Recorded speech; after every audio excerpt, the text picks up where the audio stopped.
Hello everyone, welcome to UPSC guide. और आज की डेट है 30 सितंबर। हम देखेंगे क्या क्या इंपॉर्टेंट करंट अफेयर्स कवर्ड थी द हिंदू न्यूज़पेपर में। तो चलिए स्टार्ट करते हैं। सबसे पहले ये एक न्यूज़ आई है जहाँ पे कांग्रेस के जो एमपी हैं जयराम रमेश, इन्होंने अपनी कंसर्न को आ, लिखा, एक लेटर लिखा हुआ है इन्होंने इन्वायरमेंट मिनिस्टर को।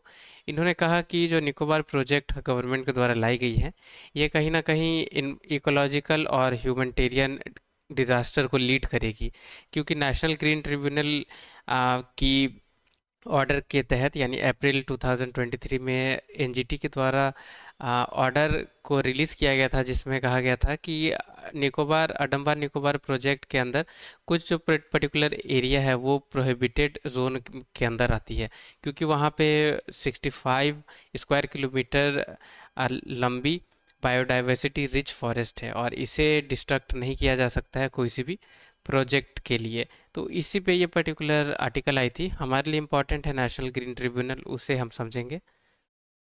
तो the national green tribunal NGT, ये आपको याद रखनी है, स्टैट्यूटरी बॉडी है इंडिया में जो डील करती है इन्वायरमेंटल प्रोटेक्शन और नेचुरल रिसोर्सेज को। ये सेटअप कैसे की गई थी? तो नेशनल ग्रीन ट्रिब्यूनल एक्ट 2010 के तहत। और इंडिया पूरी वर्ल्ड में ऐसी थर्ड कंट्री है जिसके पास ऐसी स्टैट्यूटरी बॉडी है इन्वायरमेंटल प्रोटेक्शन के लिए। तो बाकी और दो कौन कंट्री हैं जिसके पास ऐसे स्टैट्यूटरी बॉडीज़ हैं इन्वायरमेंटल प्रोटेक्शन के लिए? तो ऑस्ट्रेलिया और न्यूजीलैंड। ऑस्ट्रेलिया न्यूजीलैंड के बाद इंडिया ऐसी थर्ड कंट्री है। अब और हम कुछ डिटेल्स देखेंगे। एनजीटी के पास पावर्स क्या क्या है, कौन से मैटर्स में ये केसेस को देख सकती है? तो the water act 1974, the water cess act 1977, the forest conservation act 1980, the air prevention and control of pollution act 1981, the Environmental Protection Act 1986, the Public Liability Insurance Act 1991 और द बायोलॉजिकल डाइवर्सिटी एक्ट 2002। ठीक है। और आपको याद रखनी है कि कुछ ऐसी केसेस भी हैं जिन्हें हेयर करने से यानी उस इश्यूज या कंसर्न को देखने के लिए नेशनल ग्रीन ट्रिब्यूनल्स को प्रोहिबिट किया गया है, रोका गया है। तो नेशनल ग्रीन ट्रिब्यूनल अगर कोई सी भी इश्यूज अगर अराइज हो रही हैं इंडियन फॉरेस्ट एक्ट 1927 के तहत या the wild life protection act 1972 के तहत, या कोई सी भी ऐसी लॉ जो स्टेट के द्वारा बनाई गई है प्रोटेक्शन ऑफ ट्रीज या फॉरेस्ट के लिए, तो वैसे सारी केसेस से डील एनजीटी नहीं करेगी। आपको अच्छे से याद रखना है इसके बारे में। या तो बेसिक एनजीटी के बारे में पूछेगी आपसे, जो ऑलरेडी यूपीएससी ने पूछ लिया है। ठीक है। आपसे पूछ सकती है कि कौन कौन सी जो एक्ट्स हैं जिसके अंदर पावर है एनजीटी के पास, या कौन कौन सी एक्ट है जिसमें पावर नहीं है एनजीटी के पास। ऐसे क्वेश्चन फ्रेम हो सकती है, आपको ये पता होना चाहिए। मेंस या इंटरव्यू में भी आपको हेल्प करेगी, इंपॉर्टेंट है। पढ़ते हैं आगे। ये एक आर्टिकल आई है जहाँ पे ग्लोबल इनइक्वालिटी के बारे में बात की गई है, पर ये इनइक्वालिटी बात की गई है ग्लोबल गवर्नेंस में। और इस पर्टिकुलर आर्टिकल में ये बताया गया कि G7 ग्रुप हैं या OECD हैं, राइट, ये सारी जो कंट्रीज़ हैं, ये सारी जो ग्रुप में जो कंट्रीज़ हैं, इनमें बहुत ज़्यादा ग्लोबल गवर्नेंस की लैक देखी गई है। इसी पे ये पूरी लंबी चौड़ी आर्टिकल थी। हम G7 और OECD को देखेंगे जो प्रीलिम्स के लिए इंपॉर्टेंट है। The group of seven, G7, ये आपको याद रखनी है कि ये इंटर गवर्नमेंटल पॉलिटिकल और इकोनॉमिक फोरम है। ठीक है, ये फोरम है, इसीलिए इसके कोई परमानेंट सेक्रेटेरिएट या आपको परमानेंट हेडक्वार्टर्स नहीं देखने को मिलेगी। ठीक है।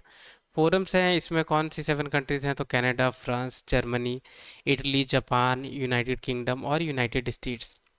याद रखनी है G7 ग्रुप में इंडिया नहीं है। ठीक है, इंडिया इस ग्रुप में इंक्लूडेड नहीं है, आपको याद रखना होगा। G7 मेंबर्स में मेजर आईएमएफ की एडवांस इकोनॉमीज़ हैं, जैसे कि आप देख सकते हैं कंट्रीज़ के नाम यहाँ। और G7 फोरम है, इसलिए इसकी कोई परमानेंट सेक्रेटेरिएट या ऑफिस नहीं है।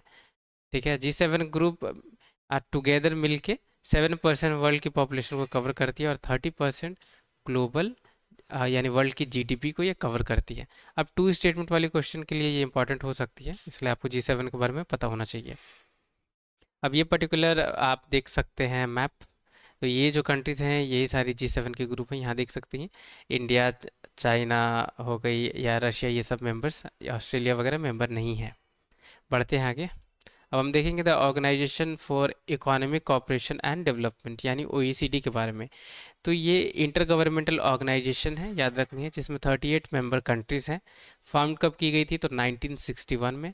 और ये 38 जो मेंबर्स हैं, याद रखनी है, इंडिया इसकी पार्ट नहीं है ओईसीडी की, ठीक है। एम क्या है? तो स्टिमुलेट करनी है इकोनॉमिक प्रोग्रेस और वर्ल्ड ट्रेड को बढ़ावा देना है, यही इनका मेन एम है, ठीक है। हेडक्वार्टर्स कहाँ है? तो पेरिस, पेरिस फ्रांस में।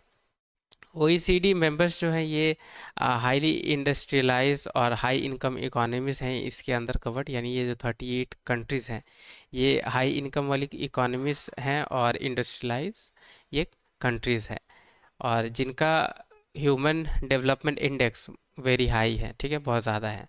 अब ओईसीडी मेंबर कंट्री हैं ये कलेक्टिवली क्या ग्लोबल नॉमिनल जीडीपी कवर करती हैं? तो 62.2% और 42.8% ग्लोबल जीडीपी को ये कवर करती है। अब ये फैक्ट्स मैं आपको इसलिए बता रहा हूँ क्योंकि यूपीएससी ने कुछ कुछ क्वेश्चंस में ये फैक्ट्स जो हैं पर्टिकुलर ऑर्गेनाइजेशन के बारे में उस पर पूछा हुआ है, इसलिए आपको पता होना चाहिए, बेसिक आइडिया होनी चाहिए, क्योंकि यूपीएससी ये जो फैक्ट्स है इसी में चेंजेस करके हमने देखा कि कुछ सालों में यूपीएससी ने पूछा। अब ओईसीडी ऑफिशियल यूनाइटेड नेशन के ऑब्जर्वर है, याद रखनी है आपको, और ओईसीडी सक्सेसर है organisation for European economic cooperation, ठीक है, इसी की सक्सेसर है। ओईईसी की सक्सेसर है ओईसीडी, आपको याद रखनी है, ठीक है, जो इस्टेब्लिश की गई थी 1948 में वर्ल्ड वॉर 2 के बाद। अब मेंबर्स यहाँ देख ले, मेंबर्स तो यूपीएससी नहीं पूछेगी क्योंकि बहुत ज़्यादा इसमें मेंबर्स हैं, ठीक है, पर एक बार मैं रीड आउट आपके लिए कर दे रहा हूँ। Australia, Belgium, Canada, Denmark, France, Germany, Greece, Iceland, Ireland, Italy, Luxembourg, Netherland, Norway, Portugal, Spain, Sweden, Switzerland, Turkey, United Kingdom, United States, तो ये सारी मेंबर कंट्रीज हैं। बस आपसे जनरल स्टेटमेंट ही यूपीएससी पूछेगी क्योंकि यूपीएससी बेसिक चीज़ें पूछती है। यहाँ आपसे ये पूछ सकती है नेगेटिव स्टेटमेंट में कि इंडिया मेंबर है ओईसीडी की, ठीक है, तो याद रखनी इंडिया मेंबर नहीं है। यहाँ आप मैप में देख सकते हैं, ठीक है, इंडिया मेंबर नहीं है, ना ही रशिया है, ना ही चाइना है, ठीक है। बढ़ते हैं आगे। अब ये पर्टिकुलर न्यूज़ आई है जहाँ पे इसराइल ने अटैक किया है यमन की जो पोर्ट है उस पे। पोर्ट एक बार और मैंने आपके साथ डिस्कस किया हुआ था, तो होदीदा आपको याद रखनी है, ये यमन की प्रिंसिपल पोर्ट है जो रेड सी में है, यहाँ पे ये आप देख सकते हैं ना, यहीं पे है। तो पूछी जा सकती है कि रिसेंटली ये पोर्ट न्यूज़ में थी, ये कौन सी कंट्री से रिलेटेड है या कौन सी सी में ये लोकेटेड है, ऐसा करके आ सकती है क्वेश्चन, ठीक है, याद रखना है इसके बारे में। ये एक आर्टिकल आई है निपा वायरस के बारे में, और निपा वायरस के बारे में मैंने बहुत ही डिटेल में आपको सारी चीज़ें बताई हुई हैं। आई बटन में इसकी लिंक है, जब ये वीडियो ख़त्म हो जाएगी यानी न्यूज़ डिस्कशन, तो वीडियो को बैक करके आप आई बटन को क्लिक करके देख सकते हैं इस वीडियो को, या आप वीडियो ख़त्म हो जाएगी तो इन्वायरमेंट की प्लेलिस्ट है वहाँ पे आपको मिल जाएगी। और ये निपा वायरस बहुत ज़्यादा न्यूज़ में है, अभी तक यूपीएससी ने इस पर नहीं पूछा है, करीबन 2018-19 से ये न्यूज़ में आ रही है, ठीक है, तो चांसेस हैं यूपीएससी आपसे पूछ सकती है, एमपॉक्स हो, निपा वायरस हो, जीका वायरस हो, इन पे क्वेश्चन फ्रेम हो सकती है क्योंकि बहुत ज़्यादा इस बार ये न्यूज़ में है, ठीक है। और इन्वायरमेंट सीरीज़ में और भी बहुत इंपॉर्टेंट इसी ईयर की सारी वीडियोज़ मैंने अपलोड करी है, आप एक बार टाइम निकाल के उसे ज़रूर देखें, आपकी इन्फॉर्मेशन, आपकी जो नॉलेज है उसकी बेस बहुत ब्रॉड हो जाएगी और कहीं ना कहीं आपको हेल्प करेगी वो प्रीलिम्स में। बढ़ते हैं आगे। अब ये भी एक आर्टिकल आई है हरिकेन्स के बारे में। हरिकेन्स मतलब क्या? तो ट्रॉपिकल साइक्लोन्स, और ट्रॉपिकल साइक्लोन्स के बारे में यानी साइक्लोन्स के बारे में भी मैंने बहुत ही डिटेल में आपको बताया, आई बटन में इसकी भी लिंक है, आप चाहें तो वीडियो ख़त्म होगी तो बैक करके देख सकते हैं, या जियोग्राफी की प्लेलिस्ट है वहाँ पे आप ज़रूर देखें, इंपॉर्टेंट जो चीज़ें हैं वो मैंने कवर किया हुआ है इसमें। और ये स्टैटिक पार्ट है हरिकेन्स यानी ट्रॉपिकल साइक्लोन्स या टेम्परेट साइक्लोन्स, ये स्टैटिक पार्ट है, यूपीएससी पूछती है और ये हर हर ईयर के लिए ये इंपॉर्टेंट है, ठीक है, तो आप ज़रूर इसके बारे में देखें। तो थैंक यू सो मच, आज के लिए इतनी ही जानकारी द हिंदू में कवर्ड थी और उम्मीद करूंगा आपने कुछ सीखा है नया।